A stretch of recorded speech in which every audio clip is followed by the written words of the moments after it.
Meus irmãos, a paz do Senhor, que bom estar aqui com os irmãos para mais uma pré-aula da Escola Bíblica Dominical para esse segundo trimestre do ano de 2008, a revista da classe de adultos, que tem por tema Valores Cristãos, enfrentando as questões morais de nosso tempo. Hoje vamos falar acerca da lição de número 9, que tem por título Ética Cristã e Planejamento Familiar. O texto áureo diz assim: Eis que os filhos são herança do Senhor, e o fruto do ventre o seu galardão.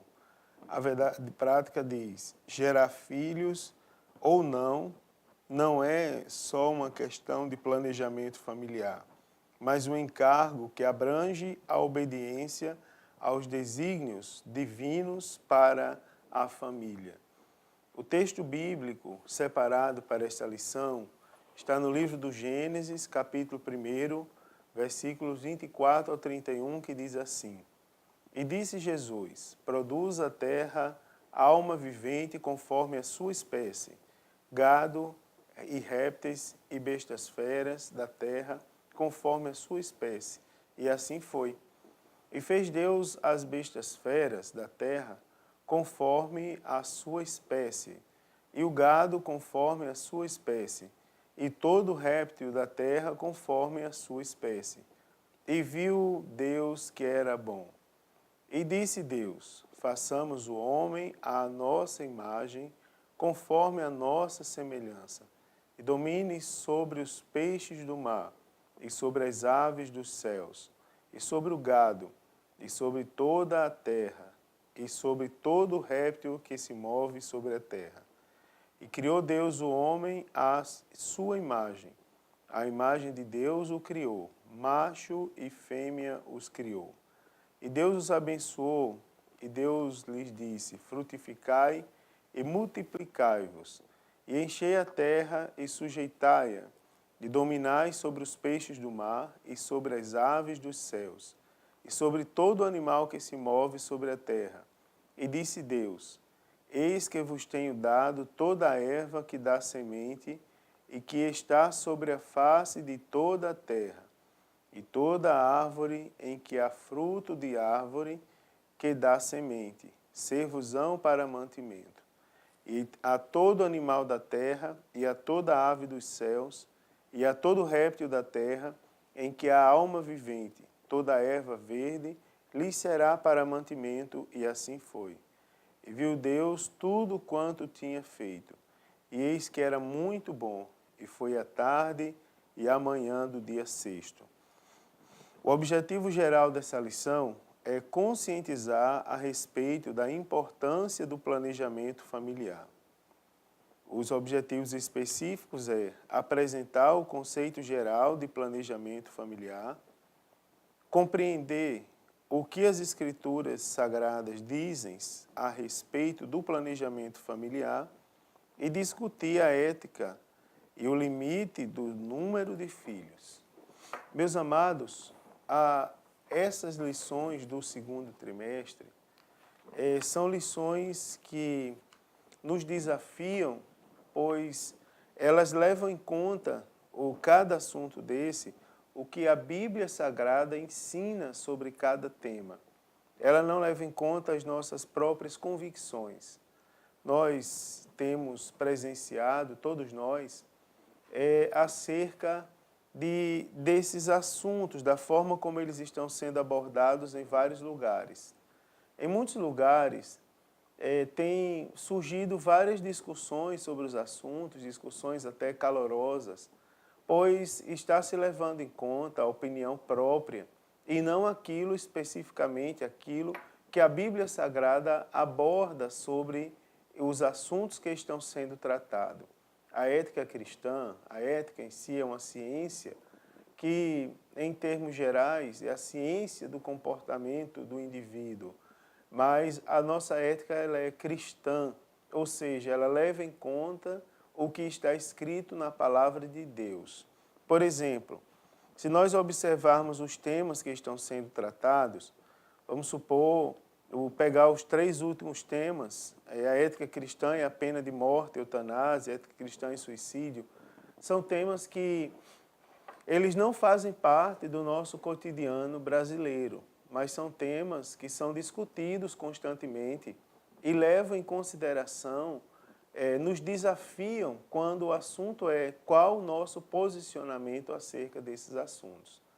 Naturalmente, muitas pessoas levam em consideração questões sociais, questões dos mais diferentes tipos, em detrimento do que está escrito na palavra de Deus. Embora a nossa opinião, a opinião bíblica, contrarie o que a sociedade fala acerca daquele assunto, mas nós, como crentes em Jesus, devemos permanecer com a opinião que a Bíblia Sagrada nos dá. Por exemplo, nós falamos sobre pena de morte e sobre aborto, mas as lições seguintes trazem temas que fazem parte do nosso cotidiano, como é o caso do suicídio e da doação de órgãos. Qual deve ser o posicionamento do cristão quando o assunto é o suicídio? Por exemplo, acerca da eutanásia. Eu passei por um lugar onde alguém disse, por mim cortava todo mundo e mais, não tinha que enterrar todo mundo, porque contamina o solo. E eu tomei o cuidado de falar calmamente naquele lugar que não podemos levar em consideração o que nós achamos. Nós temos que analisar se o que nós achamos está de acordo com a Bíblia Sagrada. Se estiver, nós devemos seguir, porém, se não estiver, nós não podemos seguir. A lição de hoje, que nós vamos juntos comentar, é a lição atual, pois fala do planejamento familiar. Fala do planejamento. Todos nós sabemos que os filhos são dádivas de Deus, não é? Mas ter ou não os filhos é uma decisão, não é, que o casal ele deve tomar junto. E essa decisão, de preferência, deve ser tomada já no momento do casamento, não é? No início do casamento, levando em consideração vários aspectos que nós vamos discutir hoje. Uma coisa que nós já podemos adiantar é que nós não levamos em consideração métodos abortivos para o controle familiar, uma vez que se está lidando com a vida. E há um postulado bíblico, que não é um simples mandamento, mas é um postulado, ele não muda, como tudo que está escrito na palavra de Deus, que diz assim, não matarás. Não é? Se o método utilizado para o controle familiar, particularmente no que diz respeito à gestação e criação de filhos, se o método ele é abortivo, ele mata, ele tira uma vida, então ele não é bíblico, então ele não é ético no ponto de vista cristão. Então ele deve ser desconsiderado completamente, tá certo? Já na introdução, o autor ele fala acerca do plano divino, né? E ele diz o casamento no plano divino, ele pressupõe o nascimento de filhos. Então, nesse contexto está inserido a criação dos filhos, o sustento dos filhos e o cuidado, não é? Cuidado e que é indispensável quando o assunto é o desenvolvimento de um ser humano, o desenvolvimento de um filho. Por conseguinte, outros deveres dos casais, não é? Dentre outros deveres, é muito importante o planejamento familiar, tá certo? É importantíssimo, inclusive, segundo o autor, o planejamento familiar ele é indispensável para uma família funcional, né? Para uma família que está de acordo com os planos de Deus. No primeiro ponto, cujo objetivo é conceituar planejamento familiar, nós temos aqui duas questões que são colocadas paralelamente para serem analisadas e que requer muito conhecimento bíblico, não é? Muita racionalidade quando nós vamos discuti-los. Eu assisti o noticiário esses dias e passou uma cidade gaúcha onde foi colocado um outdoor na porta de uma unidade de saúde, onde dizia que os pais deveriam pensar bem antes de colocar filhos no mundo. E, se não me falha a memória, a placa dizia, se você não tem condições, não tenha filho. E isso gerou uma discussão muito grande, né? Segundo a Secretaria de Saúde daquela cidade, o objetivo era educar as pessoas. Segundo alguns movimentos, né, defensores de várias coisas, eles diziam que estava sendo imposto ali que se a pessoa fosse pobre não tivesse filho. Enfim, é justamente esses dois assuntos que estão sendo tratados no primeiro tópico da lição. Primeiro, acerca do controle de natalidade. Vale a pena recitar que no contexto que está sendo trazido na lição, o controle de natalidade não é um planejamento familiar. É um método usado, baseado em vários elementos sociais, como controle de natalidade numa determinada localidade ou numa nação. Esse método aqui são medidas que são adotadas para refrear, né, a população de um país. Nesse caso, se regula a quantidade de filhos que deve nascer, né, a quantidade de filhos que cada casal pode ter, às vezes levando em consideração questões de renda familiar, condições de criação do filho, ou não, ou simplesmente se determina que cada casal deve ter X quantidade de filhos no máximo, ou simplesmente que em determinado período ninguém pode gerar filho. Então é um método que é imposto, né, em países totalitários e que, inclusive, em determinados momentos, há indícios do uso de técnicas como o infanticídio, né, a matança em massa de crianças, e inclusive métodos abortivos como solução para o controle da natalidade, o controle populacional. Então, esse ponto de vista, ele não é bíblico. Você observa que na Bíblia Sagrada, primeiro, que nada é imposto por Cristo. Ele não impõe. Se Jesus tivesse imposto alguma coisa, nós não teríamos tantas discussões como, por exemplo, essa acerca de determinados assuntos. Nós simplesmente obedeceríamos, porque foi imposto. É algo que nós não teríamos escolha.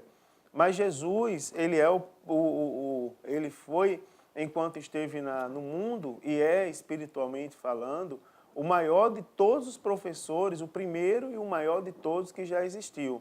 E ele utiliza de técnicas educacionais. Ele confronta, né, o homem, sua natureza pecaminosa, acerca de determinados assuntos. Como, por exemplo, quando trouxeram aquela mulher que foi supostamente pega em ato de adultério e colocada de frente de Jesus e pediu para Jesus julgar ela. Jesus olhou para a mulher e disse, olha, aquele que não tem pecado, atira a primeira pedra. Você vê que Jesus vai trabalhando a conscientização. Ele vai trabalhando, ele trabalha naquele momento a mudança de raciocínio. Então, nada que é imposto, primeiro, provém da parte de Deus. Segundo, é que não se pode utilizar métodos como, por exemplo, métodos como esterilização contra a vontade da pessoa, infanticídio, aborto, ou seja, tudo que contraria os mandamentos da palavra de Deus. Então, esse controle de natalidade, isso não é planejamento familiar. Planejamento familiar, ele difere do controle de natalidade e ele consiste em evitar o nascimento dos filhos por meio de controle estatal. A proposta do planejamento familiar é instruir a paternidade e maternidade responsável.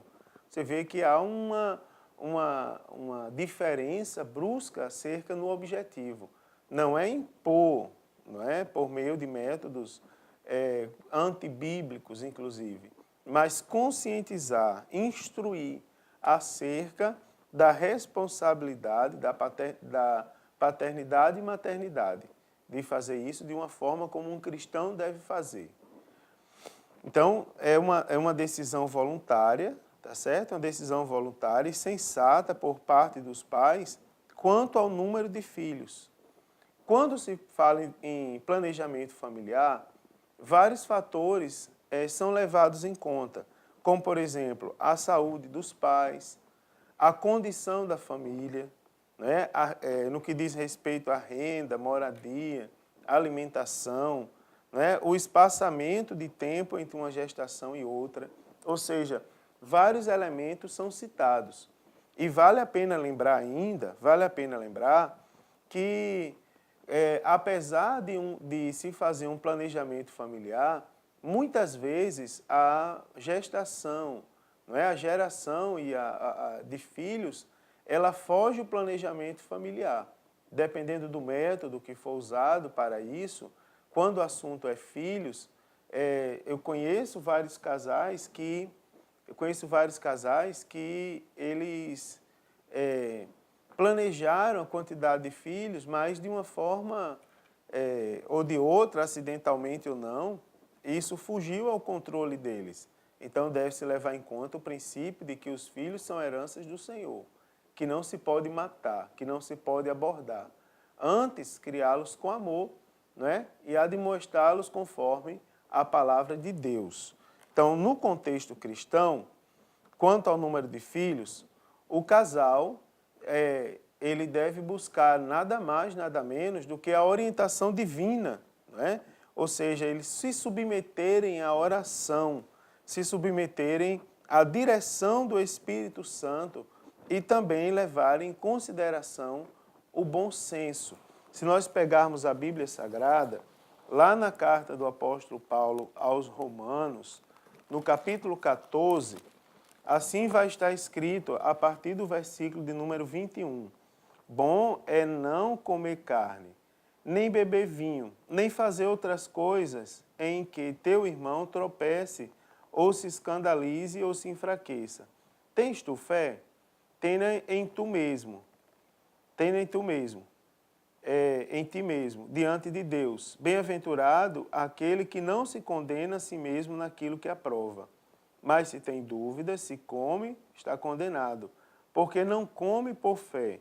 Tudo que não é por fé é pecado. Ou seja, tudo que não for feito conforme a orientação de Deus, não é? Conforme o que está escrito em sua palavra, e também a orientação, direção do Espírito Santo por meio de uma vida de oração, não é? E de uma vida ali dedicada às coisas de Deus, não é? Uma vida aplicada às coisas de Deus, tudo que não for por meio das coisas do Senhor, então é pecado. É o princípio da fé, é o princípio da ética cristã, que é o princípio da fé. Deve-se fazer de forma consciente, deve-se ter embasamento bíblico e direção do Espírito Santo de Deus para se fazer. O segundo ponto da lição, ele fala acerca do que as Escrituras dizem sobre o planejamento familiar. Então, como nós já falamos, desde que não seja feito por método abortivo, né, por meio de abortos, não contraria a palavra de Deus, tá certo? O planejamento familiar não contraria, é uma questão de bom senso, é uma questão de responsabilidade. Então, isso não contraria a palavra de Deus. Primeiro ponto fala, a família é a procriação da espécie. Deus disse ao primeiro casal, foi Deus que disse, lá no livro do Gênesis, conforme nós lemos na lição de hoje, né? Lá no versículo 27, diz assim, e criou Deus o homem à sua imagem, a imagem de Deus o criou, macho e fêmea os criou. E Deus os abençoou, e Deus lhe disse, frutificai e multiplicai-vos, e enchei a terra. Então você observa que é um dos mandamentos de Cristo, inclusive, frutificai e multiplicai-vos e enchei a terra. Então você observa que a multiplicação do gênero humano é um mandamento divino, ou seja, está escrito na palavra de Deus. Após o dilúvio, isso aqui foi dito no princípio, foi um dos primeiros mandamentos dito por Cristo ao homem, não é? Após a sua criação. Após o dilúvio, os filhos de Noé também receberam o mesmo mandamento, está lá no Gênesis capítulo 9, versículo 1, onde diz, frutificai e multiplicai-vos e enchei a terra. Então, observe que é uma ordem, isso é uma ordem universal. Isso foi dita pelo próprio Deus, não é? E foi direcionado a todas as gerações que vieram depois do dilúvio. Então, você vai observar que Deus não especificou a quantidade de filhos que o homem deveria ter, a quantidade de filhos que deveria ser gerada em cada propósito. Apenas o propósito, o mandamento foi único, que homens e mulheres deveriam se reproduzir. E você observa que não existe como mudar isso, não é? Primeiro, que a reprodução ela só é feita entre homens e mulheres. Segundo, é que, biblicamente falando, está inserido no contexto da família, do casamento, não é? Após Deus criar uma única ajudadora para Adão, uma única ajudadora, uma única mulher, e entregar em suas mãos, ele deu essa ordenança, multiplicai-os e enchei a terra. Segundo, o planejamento familiar no Antigo Testamento. Fica a dúvida. Enfim, Deus mandou Adão multiplicar a terra, Deus mandou os filhos de Noé após o dilúvio, né? Uma vez que tudo tinha sido devastado pelas águas do dilúvio, a terra deveria ser populacionada novamente. Então, Deus ele instituiu ou não o planejamento familiar. Vamos analisar isso primeiro no Antigo Testamento. Então, o que é que nós temos? Lá no Salmo 127, versículo de número 3, está escrito assim: Eis que os filhos são heranças do Senhor, e o fruto do ventre o seu galardão. Então, na Antiga Aliança, no Antigo Testamento, os filhos eram vistos como uma dádiva de Deus. Eles eram uma dádiva do Senhor, não é? Então, nós temos muitos filhos, como um sinal, ter filhos naquela época, e nós temos vários exemplos na Bíblia, era um sinal de benevolência, não é? Do Altíssimo, era sinônimo de felicidade. Se nós observarmos o Salmo 127 e o versículo de número 5, nós vamos perceber que o salmista fala acerca disso. Salmo 127, versículo de número 5, diz assim, ó: Bem-aventurado o homem que enche deles a sua aljava. Não serão confundidos quando falarem com seus inimigos à porta. Então, a que se refere esses deles? Nós vamos descobrir se olharmos o versículo 4, que diz: Como flecha na mão do valente, assim são os filhos da mocidade. Não é? Então, bem-aventurado, ou seja, mais do que abençoado, é o homem que se enche deles. Se nós observarmos ainda a palavra de Deus, né, lá no primeiro livro do profeta Samuel, há um assunto, uma situação bem conhecida de todos nós, como quando fala acerca da mãe do profeta Samuel, a de nome Ana. O versículo de números 6 e 7 do capítulo 1 diz assim: E a sua competidora excessivamente a irritava para a embravecer, porquanto o Senhor lhe tinha cerrado a madre. E assim o fazia ele ano a ano. Quando ela subia à casa do Senhor, assim a outra a irritava, pelo que chorava e não comia. Então você observa que a infertilidade ou a esterilidade era motivo de discriminação. E nós poderíamos citar, inclusive, exemplos de que provocava desavenças, né? Era visto como vergonha no Antigo Testamento. Então, em contraste a tudo isso, você observa que, em contraste a tudo isso, a essa cultura, as esposas dos patriarcas, segundo o autor, e é uma análise bem interessante, elas sofreram muito até que Deus abria sua madre. Por exemplo, Sara concebeu um filho na velhice e gerou apenas um filho, que foi o de nome Isaque, né? Depois nós temos que, ao casar-se durante 20 anos, Isaque orou pelo ventre de Rebeca e ela gerou 2 filhos. Raquel, a esposa amada de Jacó, após anos de espera, também concedeu apenas 2 filhos, José e Benjamim.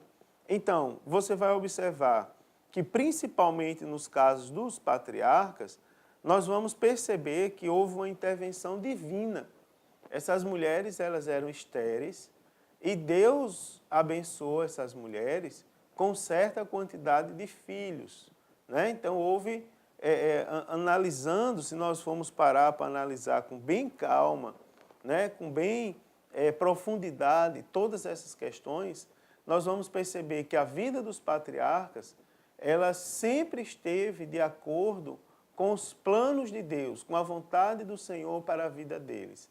E assim sendo, os servos de Deus, eles tiveram filhos conforme a vontade de Deus. Ou seja, a quantidade de filhos foi determinada pelo Senhor Jesus, pelo Senhor Deus. O ponto 3, no ponto 3 nós vamos falar acerca do planejamento familiar no Novo Testamento. Você vai ver que são questões que não são, eis o planejamento familiar, não é assim que está escrito, mas que nós percebemos com clareza que é assim a vontade de Deus. Deus, ele interveio, digamos assim, interviu, né, ali na história dos patriarcas, promovendo um controle familiar de acordo com os planos dele. No Novo Testamento, a fertilidade também ela é exaltada. Por exemplo, Maria, ao visitar Isabel, né? Ao visitar Maria, aliás, me perdoe, e anunciar sua gravidez, o anjo do Senhor disse a Maria o seguinte: salve agraciada, o Senhor é contigo, bendita és tu entre as mulheres. Na mesma situação, ao contar para Maria acerca da gravidez de Isabel, ele diz assim, o anjo ele enfatizou, a tua prima concebeu um filho já na velhice. Esse é o 6º mês daquela que era chamada estéril. Isabel gerou um único filho, o chamado João, conhecido como Batista devido ao seu ofício. Não é? Após o nascimento de Jesus, Maria também gerou, ao menos o que nós podemos extrair da Bíblia, 4 filhos e 2 filhas. Então nós vamos perceber que em ambos os casos também houve a intervenção divina. Ou seja, na vida daqueles que têm uma vida, que têm um temor ao Senhor, que dedicam a sua vida a Deus, Deus intervém e as coisas acontecem de acordo com a vontade dEle. Inclusive na questão do planejamento familiar, na questão da quantidade de filhos, não é, que eles deveriam ter, tá certo? Que eles deveriam receber. Observamos nós a vontade do Senhor Jesus. Também vamos falar agora abordando a ética cristã, acerca da ética cristã e o limite de filhos. O autor aqui ele é bem sábio nas suas 2 colocações. Ele fala a questão do fator de multiplicação e a questão ética no planejamento familiar. Primeiro, do fator de multiplicação, ele diz assim, quem se opõe ao planejamento familiar alega que a limitação do número de filhos como uma desobediência ao mandamento da procriação. Não é? Por isso, eles ensinam que a mulher deve gerar filhos indefinidamente. Então, contrariando essa ideia, o autor ele cita algumas coisas bem interessantes, como, por exemplo, ele diz assim, se a mulher, é interessante que a mulher não pode gerar, ela não é fértil todos os dias. Né? Isso deve ser tratado com muita calma, em respeito às irmãs, não é, presentes, mas Deus agraciou a mulher com apenas 3 dias férteis a cada mês. Não é? Então, a mulher ela não é fértil todos os dias, a vida toda. Então, indicando isso, que a mulher ela não tem o dever de gerar filhos a vida toda. Deus ele não disse a quantidade de filhos que ela deveria gerar. O mandamento de multiplicação, ele é obedecido quando o casal gera um filho, ou quando o casal gera 2 filhos. Não é? Ou conforme a medida levando em consideração os fatores que já citamos aqui. A mulher ela não deixa de ser fértil, o homem ele não deixa de cumprir o mandamento do Senhor quando ele gera apenas um filho. Não, ele contribui para a multiplicação, se esse for o argumento. Não é? Deus não ordenou a reprodução Deus ordenou a reprodução da raça humana, não a reprodução de cada pessoa, não é? Como muitos pensam. A reprodução não é de cada pessoa, é da raça humana. Então, todo mundo se reproduzindo, isso faz com que a raça humana se multiplique, não é? E não uma pessoa especificamente, e aqui nós entramos, inclusive, em questões mais sérias, como, por exemplo, regimes que já existiram no mundo, que eu não vou citar aqui, não é? Que proclamavam, inclusive, uma super-raça, a multiplicação da super-raça. Não foi isso que Deus determinou conforme a sua palavra. Enfim, do contrário, nós aprendemos, de acordo com a palavra de Deus, os solteiros, os viúvos, os eunucos e os casados estéreis, se eles assim procederem, eles estariam em pecado. E se fosse pecado não procriar, até a privação sexual voluntária, né, até a privação sexual voluntária autoriza as Escrituras, estaria em contradição. Então, o fator de multiplicação depende da vontade de Deus para com cada família. Lembrando aos irmãos que nós estamos na dispensação da graça, e na dispensação da graça nós temos livre acesso a Deus por meio de Jesus Cristo. Então nós devemos orar e pedir a Deus qual a vontade dele para com a nossa família. Planejar, entrando já no último ponto da lição, planejar não é pecado para ninguém, tá certo? Cristo falou positivamente do planejamento do construtor e do rei guerreiro, lá em Lucas capítulo 24, do versículo 28 ao 32. Então, o pecado, ele está na presunção de não depender da autorização de Deus, tá certo? O pecado nasce aqui quando se tem aquele sentimento de que não precisa pedir a aprovação divina para o projeto da família.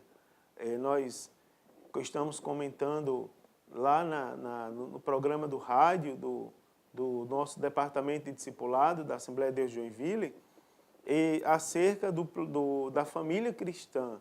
E nós estamos falando acerca das consequências de uma família que teme ao Senhor. Uma delas é que ela está completamente dependente de Deus. Um sinal de uma família que tem temor a Deus é que os seus planos, antes de serem colocados em prática, eles estão de acordo com o que Deus quer e não conforme a família ela quer, como a família deseja, né? Ela leva em consideração a vontade do Senhor. Então, o cristão ele deve se aconselhar com Deus antes de tomar qualquer decisão, tá certo? Nós temos por referência o livro de Tiago, capítulo 1, versículo 5, e também a primeira carta de João, capítulo 5, versículo 14. Nossas motivações devem ser apresentadas a Deus em oração e devem ser desprovidas de vaidade e de egoísmo. Deve-se levar em conta a vontade de Deus. Então, a mulher, ela não querer procriar, por exemplo, para não alterar a beleza do corpo, não é? Isso aí é uma questão de vaidade, tá certo? Postergar, uma mulher que não quer gerar filhos sob o argumento de não alterar a beleza do corpo, isso é uma questão de querer fugir da responsabilidade, né? De querer fugir do plano de Deus, muitas vezes, se essa não for a vontade de Deus para a vida dela. Você vê que ela está levando em consideração questões próprias e não questões de Deus. No entanto, nós temos que levar em consideração o seguinte: se a postergação, ou seja, se deixar para ter filho depois, leva-se em consideração fatores como questão de melhoria de qualidade de vidas, isso aí está de acordo com a palavra de Deus. Limitar a quantidade de filhos para que possa criá-los com dignidade e espaçar o tempo de nascimento entre um e outro para melhor acolher mais uma criança não é pecado, pois a Escritura ela ensina que o homem deve cuidar bem da sua família. Então, mas não podemos deixar de lembrar que sempre se faz necessário se consultar a vontade de Deus. Lembre-se que a ética cristã, ela leva em consideração a vontade de Deus, conforme o que está escrito em sua palavra, e não a nossa própria vontade. Como conclusão, o autor diz assim: o homem não peca pela simples limitação ou espaçamento do nascimento entre filhos. Ele comete pecado quando suas motivações são presunçosas e utilitaristas.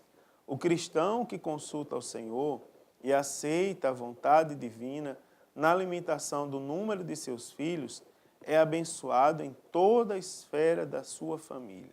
Todavia, ele rejeita por completo o aborto e os meios abortivos no planejamento familiar. Que Deus nos abençoe e que nós possamos ser tementes a Deus, né? E levar em consideração o que está escrito em sua palavra e não o que nós entendemos por qualquer outro fator que não seja a Bíblia Sagrada acerca de determinado assunto.